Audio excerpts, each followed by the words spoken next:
Kita mulai nggih. Bismillahirrahmanirrahim. Li Sayyidina Muhammadin Rasulillah sallallahu alaihi wasallam wa li jamil anbiya wal mursalin was sahabati wa qarabati wa tabi'in wa tabi'ut tabi'in wa man tabi'ahum bi ihsanin ila yaumiddin. Wa nakhususan lil muallif hadzal kitab al-imam al-mujaddid hujjatul islam wal muslimin Zainuddin Abi Hamid Muhammad bin Ahmad Al-Ghazali At-Tusi wa nafa'ana bihi wa bi ulumihi fid dharain amin. Wa li masyayikhina wa li masyayikhina wa li ustadzina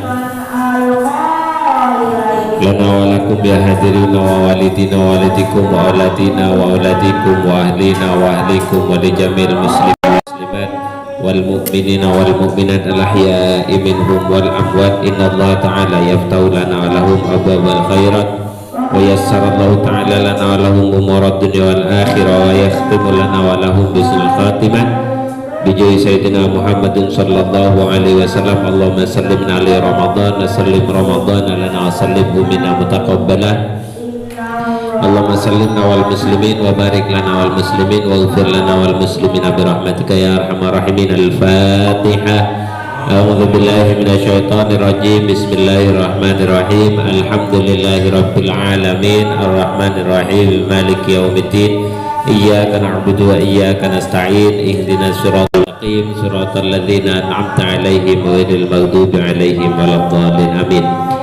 Bismillahirrahmanirrahim. Alhamdulillahirabbil alamin. Allahumma shalli ala sayyidina Muhammad wa ala ali sayyidina Muhammad.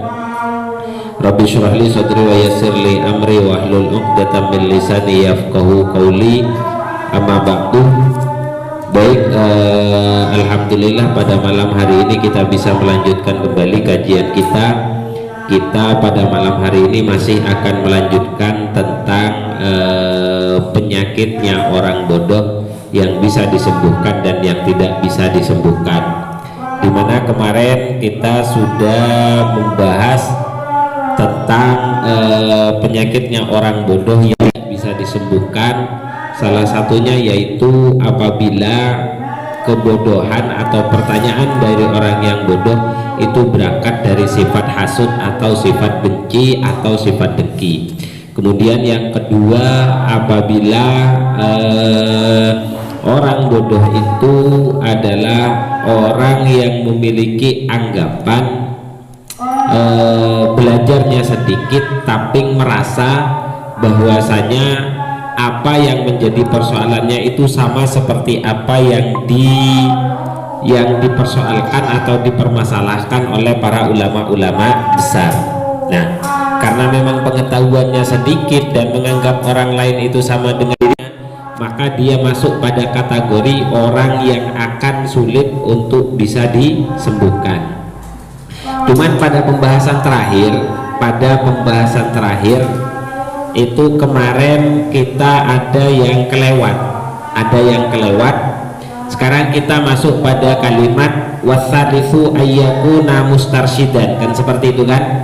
Nah, di atasnya itu ada kalimat yang kemarin belum saya baca, yaitu di atasnya fayam bagi alla yastaghila bi jawabihi li anna jawabal ahmaki as-sukut. Itu di atasnya itu belum saya baca.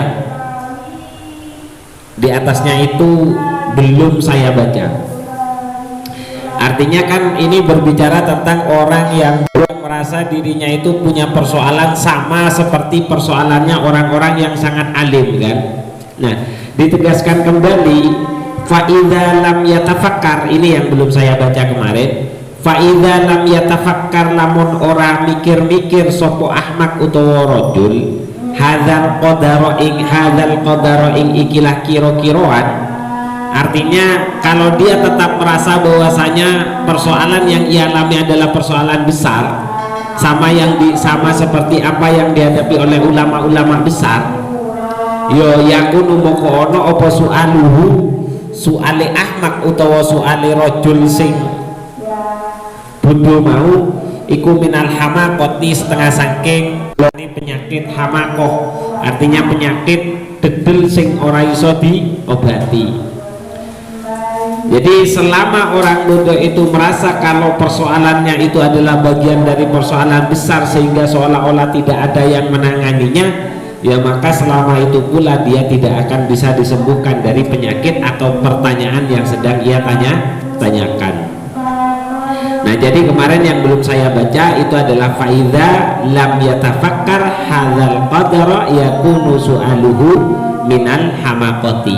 Itu yang belum saya baca.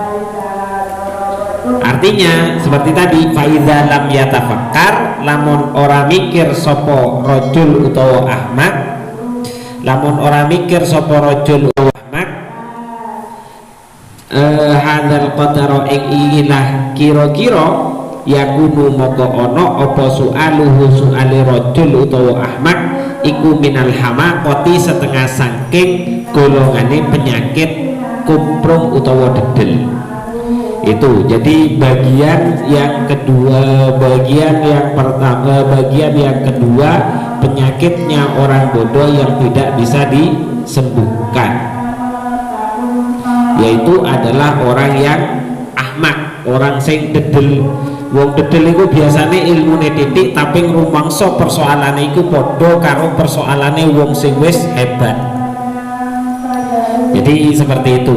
Itu kedua. Sekarang kita masuk pada pembahasan yang ketiga. Bismillahirrahmanirrahim. Waqad qala al-musannifu rahimahumullahu taala wa nafa'ana bihi wa bi ulumihi fid dharaini amin amin ya rabbal alamin. Masuk pada bagian yang ketiga tentang masalah penyakitnya orang bodoh yang tidak bisa diobati. Wasalisu utawi kang kaping telu, wasalisu utawi kang kaping telu iku ayakuna yato ono sapa rajul utawa ahmak iku mustarsidan, iku mustarsidan wong kang aweh pitudu, wong kang aweh pitudu. Wa kullu ma utawi saben-saben perkara layak hamu kang ora paham sapa rajul min kalamil akabiri, min kalamil akabiri saking min kalamil akabiri saking min kalamil akabiri saking dawuhe ulama gede yahmilu nggawa sapa ahmak ala kusuri fahmihi ing atase kurange pahame rajul. Wakana moko ono opo wakana lan ono opo sualuhu pitakone rajul utawa ahmak iku lil istifadati kanggo amre faedah anjene. Lakin tetapi ne yakunu ono sapa rajul iku balidan wong kang bodho la yudriku kang ora bakal ngerti sapa rajul al haqaiqa ing pira-pira hakikate persoalan. Itu adalah juga menjadi penyebab yang sulit untuk bisa disembuhkan kalau orang itu penyakitnya seperti itu. Jadi memang ada orang yang ingin mencari petunjuk seperti yang tadi dikatakan wasalisu ayyakuna mustarsidan.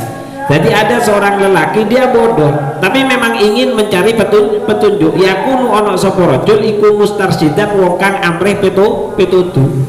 Jadi memang dia ingin mencari, istilahnya ingin belajar lah ya, ingin belajar tapi dia tidak mau mencoba untuk memahami apa yang disampaikan oleh ulama-ulama besar.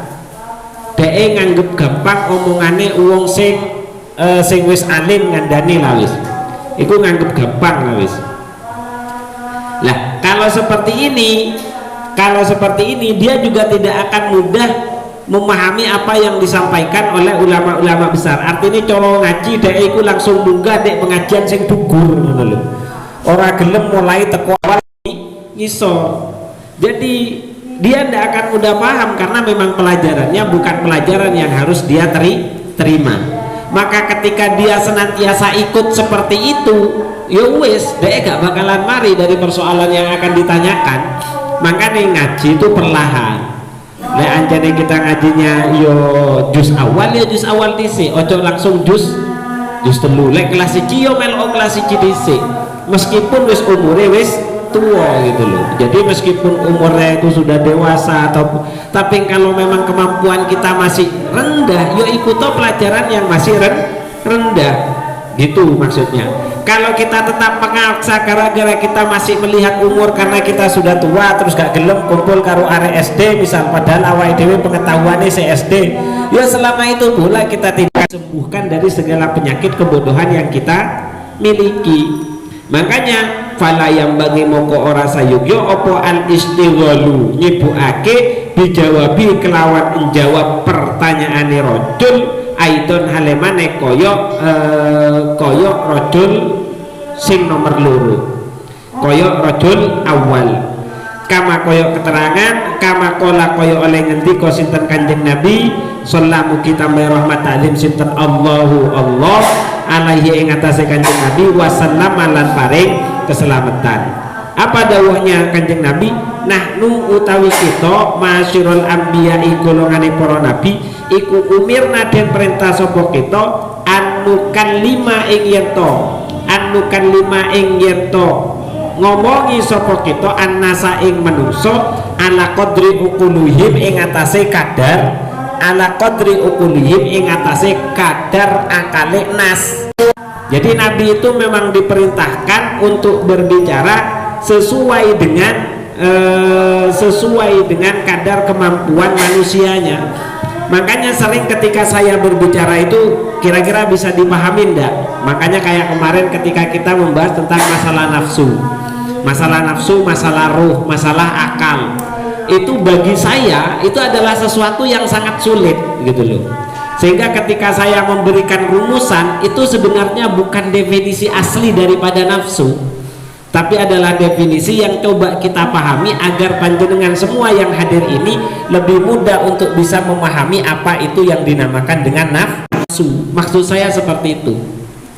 Lah kayak sampean itu, yuk jangan memaksa. Lek ancene saya aja belum begitu jelas kok.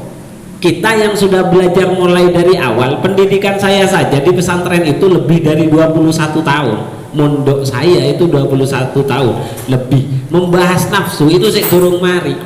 Loh, maka ketika saya memaksa untuk menyampaikan penjelasan nafsu sesuai dengan kitab-kitab yang saya baca, yo gak yakin, nggak yakin, yo gak yakin aja gitu loh, nggak yakin. Karena memang kita diminta untuk menyampaikan sesuai dengan kadar dan tingkat kemampuan orang yang diajak bicara.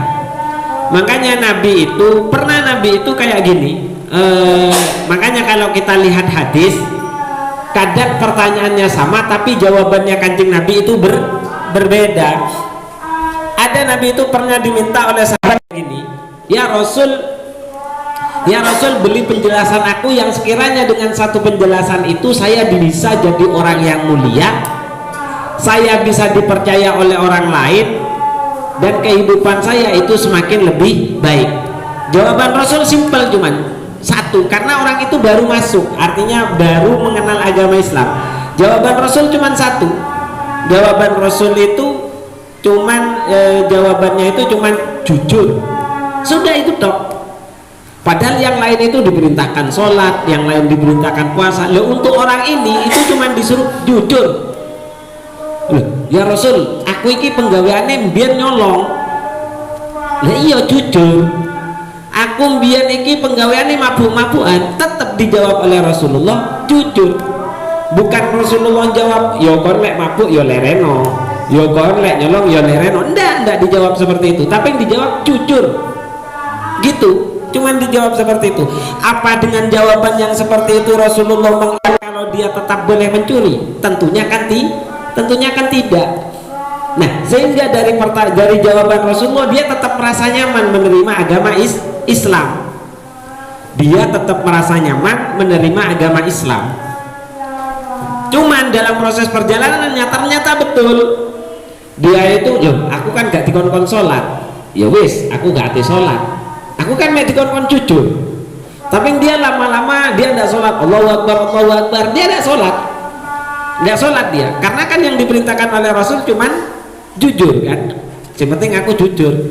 Tapi perlahan ketika sudah komat Allah Akbar asyhadu an la ilaha illallah asyhadu anna Muhammadar Rasul, dia mikir aku ancane gak dikon sholat kalau Rasulullah, tapi aku dikon jujur.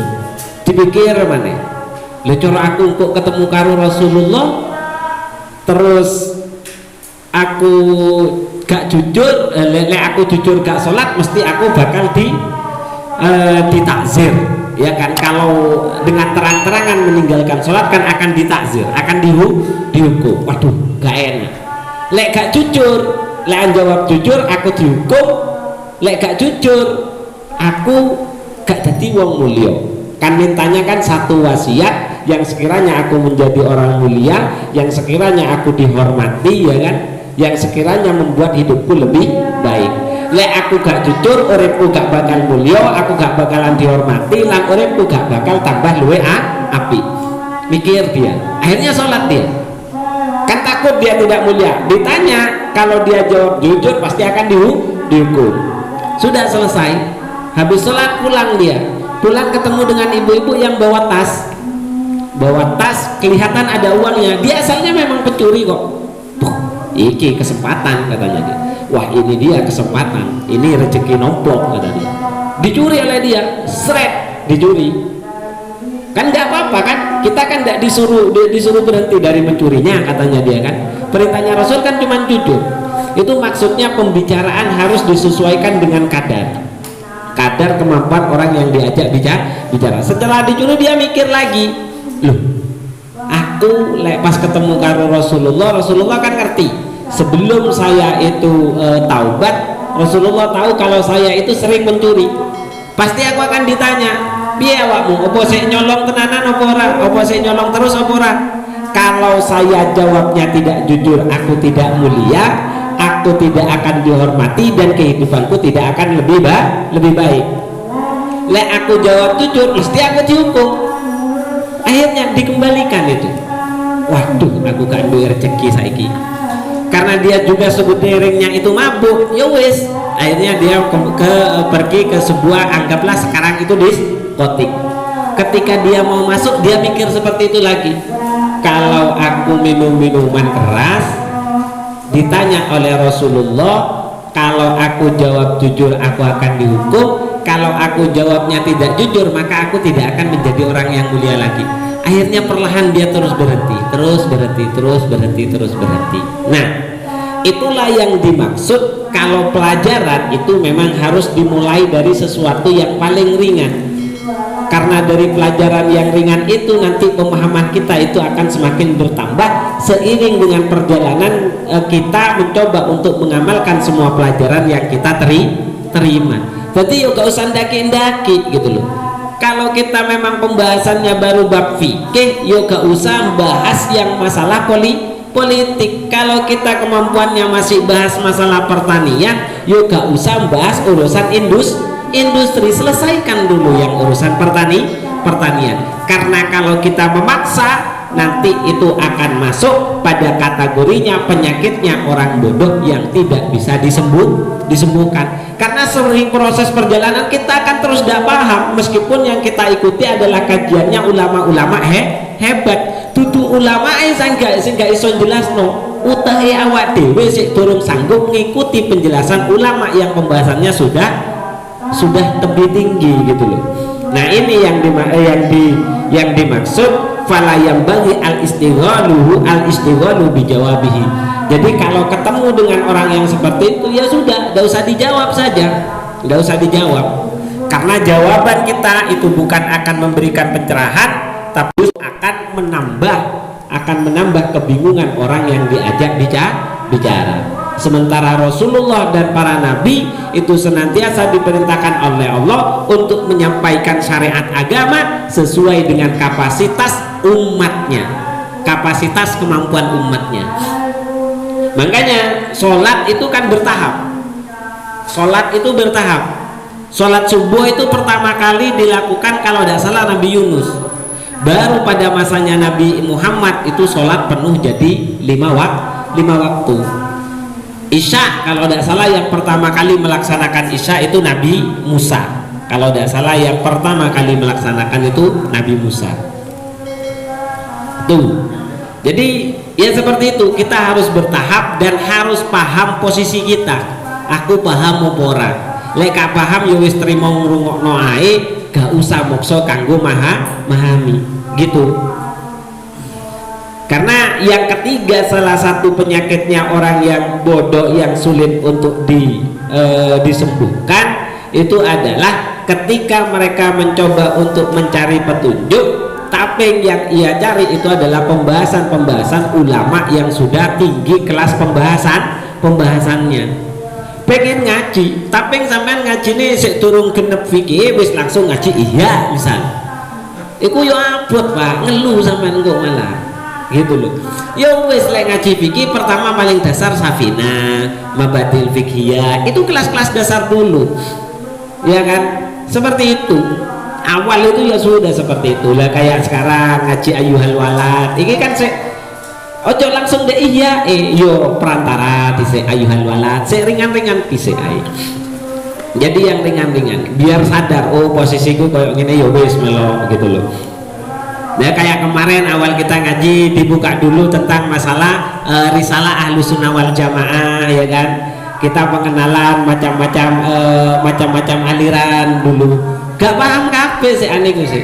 Turun belum pada pembahasan ritual-ritual dan pemahaman-pemahaman. Itu masih berbicara tentang perbedaan-perbedaan. Kan masih seperti itu. Ya itu diikuti saja dulu. Ojo langsung moro-moro batik Syiah. Iktikot Syiah iki opuan. Oh jangan seperti itu. Dalile sing dicupuk Syiah ternyata koyo ngene lho WNU sing endi wes gak nutut lah wong maca kitab durung maca Al-Qur'an ya sik petal-petol kok wis ate bahas masalah dalil. Ya sudah ikuti apa sing didhawuhi ulama iki sunnah le. Ya wis lakoni ae dhisik. Ya kan? Lho dalilnya apa? Wes maca koyo biya dalil-dalil dikai dalil tenanan ya gak iso maca, dikai dalil tenanan ya gak kira paham. Ya jadi seperti itu. Dalilnya mana? Kok koyo sing ngerti dek dalil ae kan seperti itu. Jadi ndak usah seperti itu. Ndak usah seperti itu. Biasa saja. Ikut kiai-kiai yang sudah ada. Karena memang itu sudah mungkin kelasnya kita masih di sana gitu loh.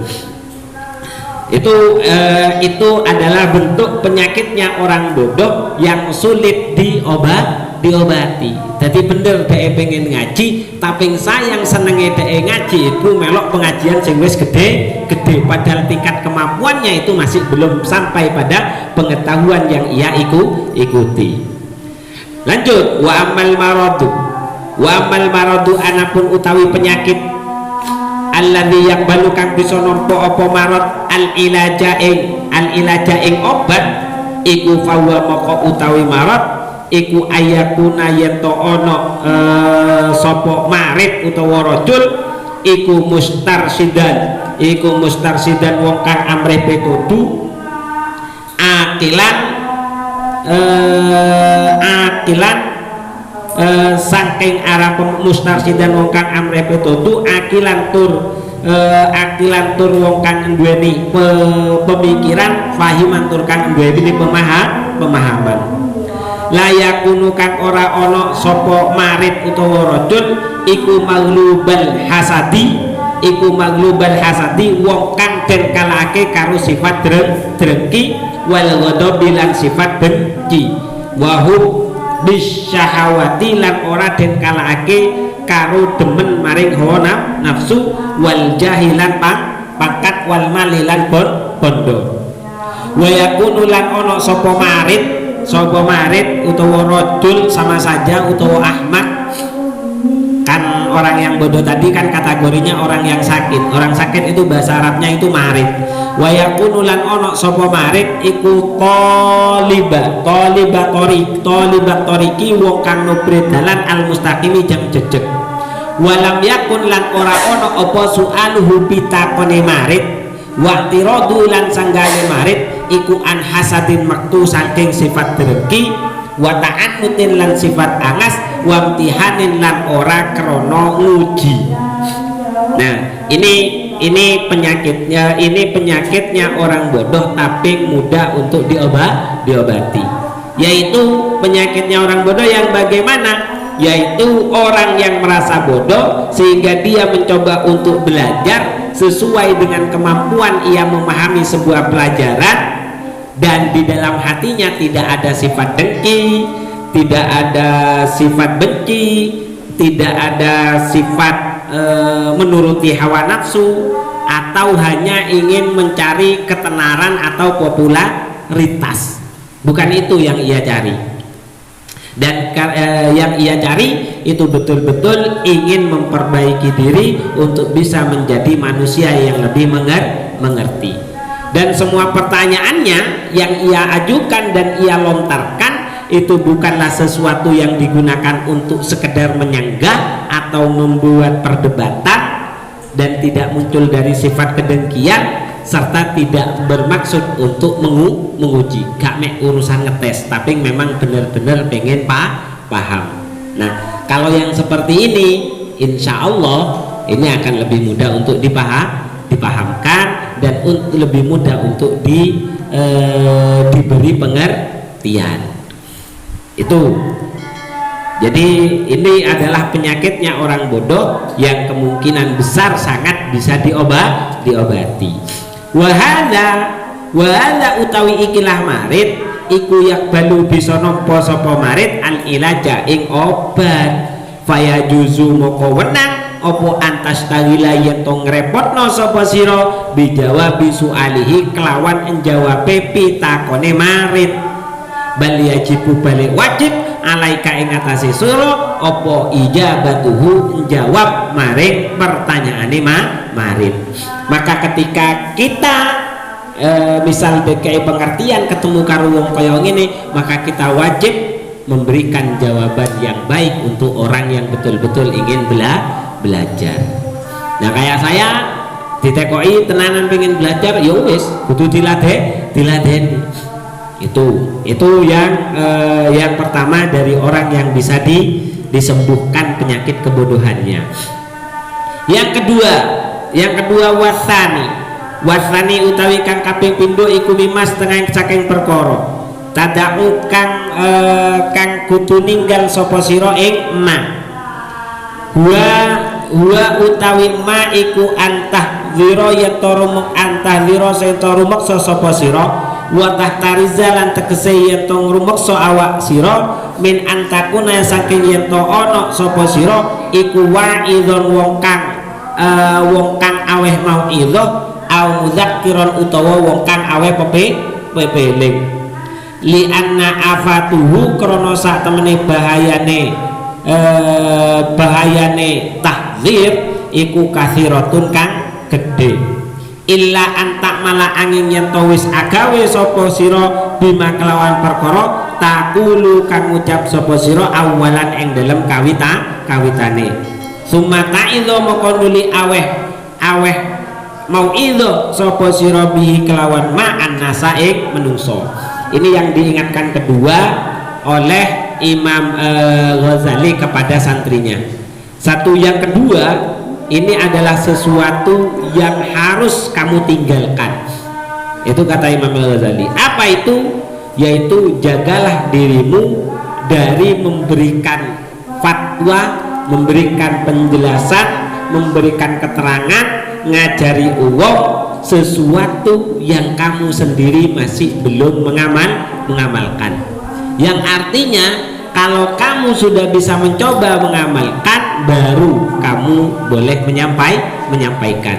Kalau tidak, sebisa mungkin jangan. Kata Imam Al-Ghazali kayak gitu, sebisa mungkin jangan, karena bahayanya itu sangat besar sekali. Engkau uang ngaji ternyata sampean ceritanya nih kayak gini, ternyata mari ngono di penggaweane sampean ketok karo santri dulu, guruku kok kayak ngono. Akhirnya malah pikirannya santrinya sampean itu kocar kacir malah. Gitu. Jadi jangan kesusu dadi mubalik berdakwah ngalor itu, jangan kesusu. Makanya kalau saya tidak mau, saya terima baca kitabnya saja gitu. Soalnya aku karo sampean sik padha ae, aku wis trimo maca kitabe tak sampai nopo-nopo ae. gitu loh. Jadi masih belum berani. Saya kalau diundang kemana-mana rata-rata saya tidak pernah langsung ceramah, kecuali langsung ditembak pada saat itu juga ya.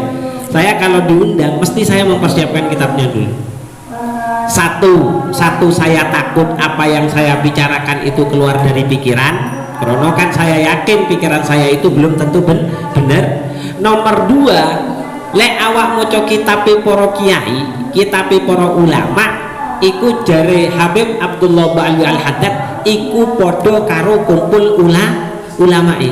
Jadi sekarang kita membaca kitabnya Imam Al-Ghazali. Kalau kata Habib Abdullah Ba'alwi Al-Haddad itu sama, kita seperti kumpul dengan Imam Al-Ghazali. Maka itu harapan kita bisa mendapatkan barokahnya. Jadi di sini kayak saya itu cuman sekedar membacakan. Lek urusan pengamalan insya Allah sik podo ae, aku karo sampean sik podo ae.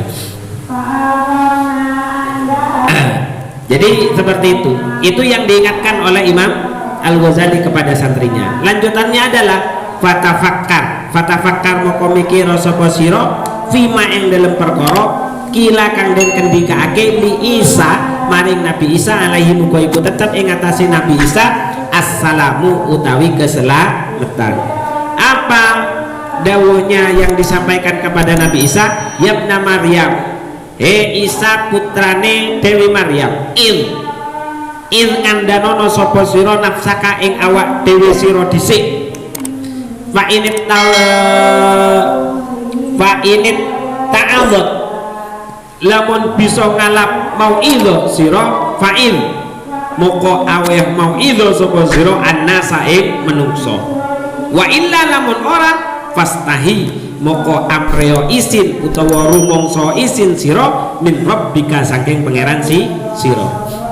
Itu sama seperti cerita saya yang kemarin. Ada pepatah atau dawuh yang mengatakan kalau di dalam Al-Quran itu kabura maktan indallahi lima taquluna ma lam taf'alun. Jadi kecongkakan yang begitu besar kehadirat Allah Subhanahu wa taala ketika kita berbicara sesuatu yang kita sendiri tidak mengerjakan. Tuh, jadi leate tadi ini tapi bagi seorang yang mau bicara. Lek gawe sampean sing ngrungokno ojo ngukumi iku. Sampean bagi seorang pendengar jangan pegang dalil ini. Karena kalau sampean pegang dalil ini sampean nggak bakalan melok ngaji koyo ngene. Alah Mas Miftah sing ngaji ngono sampean perasaane. Kalau sampean pegang dalil ini. Karena dalil ini jelas mengatakan seseorang yang berbicara itu harus sesuai dengan apa yang dibicarakan. Kalau sampean sebagai pendengar nyekal dalil iki rusak sampean. Gak bakalan entuk sing jenenge faedah dari sekeliling kehidupan yang sampean lalui. Sampean jangan pegang ini, tapi sampean pegang dalil satunya sebagai seorang pendengar itu adalah unzur maqal wala tanzur maqal. Itu yang harus sampean pegang. Jadi lihatlah apa yang dibicarakan tanpa harus sampean pertimbangkan siapa yang berbicara. Dengan seperti itu sampean akan menjadi seorang pendengar yang bisa mengambil manfaat dari manapun sampean berada. Kumpul karo wong mabuk, omongane wong mabuk iku bener diterima karo sampean. Karena sampean melihat apa yang dibicarakan tanpa melihat siapa yang berbicara. Tapi ketika sampean mau berbicara, jangan pegang dalil ini, tapi pegang dalil yang ini. Pegang dalil ini, yaitu pegang yang Maryam id nafsaka fa in ta'awta fa id annasa wa illa fastahimir rabbik. Ambil itu sampean kalau sudah mau berbicara. Tidak mukuru ojo iki misal iki cuma ngisi bagian dari bentuk minangka amri barokai bulan Ramadan karo barokai ulama yang dalam hal ini yang kita kaji itu adalah kitabnya Imam Al-Ghazali. Itu ojo ndaki-ndaki. Ya kalau ada pertanyaan yang bisa dijawab ya tak jawab, lek gak iso ya aku tak sepuro.